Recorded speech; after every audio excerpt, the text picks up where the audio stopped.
ಆರೋಗ್ಯ ಸಚಿವರೇ ಗಮನಿಸಿ, ಹುಬ್ಬಳ್ಳಿಯ ಕೆಎಂಸಿಆರ್ಐ ಆಸ್ಪತ್ರೆಯಲ್ಲಿ ನಡೆಯುತ್ತಿರುವ ಅವ್ಯವಸ್ಥೆ ಈಗ ಬಡ ಜನರ ಪ್ರಾಣಕ್ಕೂ ತೊಂದರೆಯಾಗುತ್ತಿದೆ. ಔಷಧಿ ಸಿಗದೆ ಬಡ ತಂದೆ ಮಧ್ಯರಾತ್ರಿ ತನ್ನ ಮಗಳ ಜೀವ ಉಳಿಸಲು ನಗರದಾದ್ಯಂತ ಓಡಾಡಿದ ವೃದ್ಧೆಯ ಕದಿಯುವ ಘಟನೆ ಇದಾಗಿದೆ. ಇದು ಬಡವರ ನಂಬಿಕೆಯ ಆಸ್ಪತ್ರೆ, ಆದ್ರೆ ಈಗ ಅದು ನೋವಿನ ನೆಲೆಯಾಗಿದೆ. ನಮ್ಮ ವರದಿಗಾರರು ತಯಾರಿಸುವ ಈ ಕಣ್ಣೀರಿನ ವರದಿ ನೋಡಿ. ಉತ್ತರ ಕರ್ನಾಟಕದ ಬಡವರ ಸಂಜೀವಿನಿ ಅಂತಾನೆ ಹೆಸರು ಗಳಿಸಿದ್ದ ಹುಬ್ಬಳ್ಳಿಯ ಕೆಎಂಸಿಆರ್ಐ ಆಸ್ಪತ್ರೆ, ಆದ್ರೆ ಇಂದು ಇದೇ ಆಸ್ಪತ್ರೆ ಬಡವರ ನೋವಿನ ಸಂಕೇತವಾಗಿದೆ. ನರಗುಂದ ಪಟ್ಟಣದ ಕುಟುಂಬದ 1 ವರ್ಷದ ಪುಟ್ಟ ಕಂದಮ್ಮ ಜ್ಯೂಸ್ ಎಂದು ವಿಷದ ಬಾಟಲಿ ಕುಡಿದ ಪರಿಣಾಮ ಗಂಭೀರ ಸ್ಥಿತಿಗೆ ತಲುಪಿದ್ದಳು.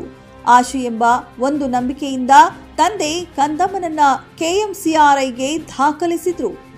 ಮಧ್ಯರಾತ್ರಿ 12 ಗಂಟೆಯ ನಂತರ ವೈದ್ಯರು ಔಷಧ ಪಟ್ಟಿ ಬರೆದು ತಂದೆಗೆ ಕೊಟ್ಟರು. ಆದ್ರೆ ಆಸ್ಪತ್ರೆಯೊಳಗೆ ಆ ಔಷಧಿ ಲಭ್ಯವಿರಲಿಲ್ಲ. ಬಡ ತಂದೆ ತನ್ನ ಮಗಳ ಜೀವ ಉಳಿಸಬೇಕೆಂಬ ಆತಂಕದಲ್ಲಿ 24x7 ಮೆಡಿಕಲ್ ಅಂಗಡಿಗಳಾದ ತತ್ವದರ್ಶಿನಿ, ವಿವೇಕಾನಂದ, ಸತುರಾಮು, ಶ್ರುತ ಮೆಡಿಕಲ್ ಎಲ್ಲೆಡೆ ಓಡಾಡಿದ್ರೂ ಕೂಡ ಔಷಧಿ ಮಾತ್ರ ಸಿಗಲಿಲ್ಲ. ಅಂತೂ ಕಂದಮ್ಮನ ಜೀವ ಉಳಿಯದಂತೆ ದೇವರು ಬರೆದಂತಾಯಿತು. ಔಷಧಿ ಇಲ್ಲದ ಕಾರಣದಿಂದಾಗಿ ಜೀವದ ಆಟ ನಡೆಯಿತು ಎನ್ನುವ ಆರೋಪಗಳು ಸದ್ಯ ಕೇಳಿ ಬರುತ್ತಿವೆ. ಕೆಎಂಸಿಆರ್ಐ ಆಡಳಿತದ ನಿರ್ಲಕ್ಷ್ಯ, ವೈದ್ಯರ ತೀವ್ರ ಕೊರತೆ ಮತ್ತು ಔಷಧಿಗಳ ಲಭ್ಯತೆ ಕುರಿತಾಗಿ ಜನರು ಅಸಮಾಧಾನ ದಿನೇ ದಿನೇ ಹೆಚ್ಚಾಗುತ್ತಿದೆ. ಆರೋಗ್ಯ ಇಲಾಖೆಯು ಈ ಘಟನೆಗೆ ತಕ್ಷಣ ಸ್ಪಂದಿಸದಿದ್ದರೆ ಬಡವರ ಶಾಪ ಈ ಸರ್ಕಾರವನ್ನ ತಟ್ಟುವುದು ಮಾತ್ರ ಖಚಿತ ಎಂದು ಜನರು ಎಚ್ಚರಿಸುತ್ತಿದ್ದಾರೆ. ಮುಂದಿನ ದಿನಗಳಲ್ಲಿ ಆರೋಗ್ಯ ಸಚಿವರು ಮತ್ತು ಮುಖ್ಯಮಂತ್ರಿ ಸಿದ್ದರಾಮಯ್ಯನವರೇ ಈ ವಿಷಯಕ್ಕೆ ಸ್ಪಷ್ಟ ಉತ್ತರ ನೀಡಬೇಕಾಗಿದೆ.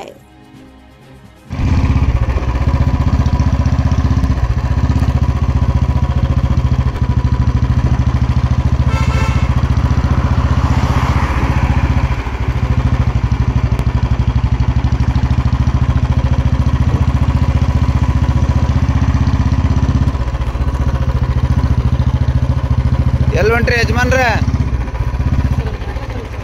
ಎಲ್ಲಿ ಮೆಡಿಕಲ್? ಸರ್ ಮೆಡಿಕಲ್ಗೆ ಇವಾಗ ತತ್ವದರ್ಶಿ ಹೋಗಿದ್ದೀರಿ. ಆಮ್ಯಾಗ ಈ ಒಂದು ಗೋಕುಲ್ ರೋಡಿಗೆ 24x7 ಇರುವಂತ ಮೆಡಿಕಲ್ಗೆ ಹೋಗಿದ್ದೆ ಸರ್. ಆಮೇಲೆ ವಿವೇಕಾನಂದ ಹೋಗಿದ್ದೀರಿ ಸರ್. ಇಷ್ಟು ರಾತ್ರಿಯಾಗ ಎಷ್ಟಾಯ್ತು ನೋಡ್ರಿ? 2 ಆಯ್ತಲ್ಲ ಟೈಮ್. ಇಲ್ಲ ಸರ್, ಅವರು ಒಂದು ಇಂಜೆಕ್ಷನ್ ಬರ್ಕೊಟ್ರೆ ಸರ್, ಅದು ಸಿಗ್ತಾ ಇಲ್ಲ. ಅದ್ರ ಸಲುವಾಗಿ ನಾನು KMCಯಿಂದ ಅಡ್ಡಾಡಿ ಸಾಕಾದ್ರೆ. ಯಾವ್ದು ಮೆಡಿಕಲ್ ಬರ್ದಾರ ಇಷ್ಟು ರಾತ್ರಿಯಾಗ ನಿಮ್ಗೆ ಬರ್ದಾರ? ಹ್ಞೂ ಸರ್. ಯಾವ ಊರು ನಿಮ್ದು? ನಮ್ಮ ನರಗುಂದ ಸರ್. ಏನಂತ ಬರ್ದು ಕೊಟ್ರ ರಾತ್ರಿ? ಇದ್ರೊಂದು ಔಷಧ ತೊಗೊಂಬ ಅಂತ ಹೇಳಿ ಸರ್. ಈ ಔಷಧ ನಮಗೆ ಫೋನ್ಯಾಗ ಹೊಡೆದು ಹಿಂಗೆ ಮಾಡಿ ತೊಗೊಂಬರೋಕಂತ ಕಳ್ಸ್ಯಾರ. ಅಲ್ರಿ KMC ಇರೋದು ಇಲ್ಲ ಐತಲ್ಲ? ಹೌದು, KMC ಇಷ್ಟೊತ್ತನ ಅಡ್ಡಾಡಿ ಬನ್ನಿ ಸರ್. ಎಲ್ಲೆಲ್ಲಿ ಹೋಗಿದ್ರಿ ನೀವು? ನಾನು ತತ್ವದರ್ಶಿ ಹೋಗಿದ್ದೆ ಸರ್. ಆಮೇಲೆ ಸುಶ್ರಿಯ ಹೋಗಿದ್ದೆ. ಆಮೇಲೆ ಈ ಗೋಕುಲ್ ರೋಡಿಗೆ 2 ತೋರ್ಸ್ರಿ, ಅದು ಏನ್ ಬರ್ದಾರ? ಓಡ್ಕೊಂಡ್ ಹೊಂಟ್ರಿ ಯಾಕೆ ನೀವು? ಗಾಡಿ ಇಲ್ಲ? ಇಲ್ಲ ಸರ್, ಗಾಡಿ ನಾವು ಬೇರೆ ಊರಿಂದ ಬಂದೆ ಸರ್. ಇದನ್ನ ಯಾರು ಬರ್ದವ್ರ? ಇವು KMC ಆಗಿರುವಂತ ಡಾಕ್ಟರ್ಸ್ ಬರ್ತಾರೆ ಸರ್. ಬರೋದು ನಿಮ್ಗೆ ಯಾವಾಗ ಕಳಿಸ್ಯಾರ ನಿಮ್ಮನ್ನ? ನನಗೆ ಮಿನಿಮಮ್ 12 ಗಂಟೆ ಸುಮಾರು ಕಳಿಸ್ಯಾರ ಸರ್ ಹೊರಗಡೆ. ಏನಾಯ್ತು ನಿಮ್ಮ ಪೇಷಂಟ್ಗೆ? ಪೇಷಂಟಿಗೆ ಅದು ವಿಷ ಕುಡಿದೆ ಸರ್. ವಿಷ ಕುಡ್ದೈತಿ. ವಿಷ ಕುಡ್ದಿದ್ದಕ್ಕ ಈ ಔಷಧಿ ಇಲ್ಲ ಅಂತೇಳಿ ನನ್ನ ಮಗಳು 1.5 ವರ್ಷದ ಐತಿ ಸರ್. ಬರೀ 1.5 ವರ್ಷದ ಇದನ್ನ ತೊಗೊಂಬರೋಕಂತ ಕಳ್ಸ್ಯಾರ. ನಾ ಅಡ್ಡಾಡಿ ಸಾಕಾತ್ರಿ ಇವಾಗ. ಅದಕ್ಕೆ ಇಲ್ಲ ಅಂತ ಅವ್ರಿಗೆ ಹೇಳಕ್ ಹೋಗ್ತೀನಿ ಸರ್. ಒಳ್ಳೆ ಅಷ್ಟು ಇಡೀ ಹುಬ್ಬಳ್ಳಿ ಅಡ್ಡಾಡ್ರಿ? ಎಲ್ಲ ಅಡ್ಡಾಡಿನ ಸರ್. ಇವಾಗ ನರಗುಂದ್ಲಿದ್ದ ಬಂದ್ ಯಾಕೆ ನಿಮ್ ಕಡೆ ಗಾಡಿ ಇಲ್ಲ? ಗಾಡಿ ಇಲ್ಲ ಸರ್, ನಾವು ಪರೂರ ಮೇನ್ ಗಾಡಿ ತರ್ತೀವಿ ಸರ್. ಬೇರೆ ಊರಾಗಿದ್ದ ಬರ್ಬೇಕಲ್ಲ. ಈಗ ಅದಕ್ಕೆ ಓಡ್ಕೊಂಡ್ ಹೊಂಟ್ರಿ ನೀವು? ಈಗ ಓಡ್ಕೊಂತ ಅಡ್ಡಾಡ್ರಿ ನೀವೆಲ್ಲ ಕಡೆ? ಅಡ್ಡಾಡೇನು ಸರ್, ಓಡ್ಕೊಂತ ಅಡ್ಡಾಡಿದ್ರೆ ಸಾಕಾಗಿ ಇನ್ನು KMC ಹೋಗ್ಬೇಕು ನಾನು. ಮತ್ತೆ ಇಲ್ಲರಿ ಮತ್ತೇನು ಮಾಡೋದು ಅಂತ ಕೇಳ್ಬೇಕು ಸರ್. ಆಯ್ತು ಬರ್ರಿ, ನಾವು ಮಾತಾಡ್ತೀವಿ ಬರ್ರಿ.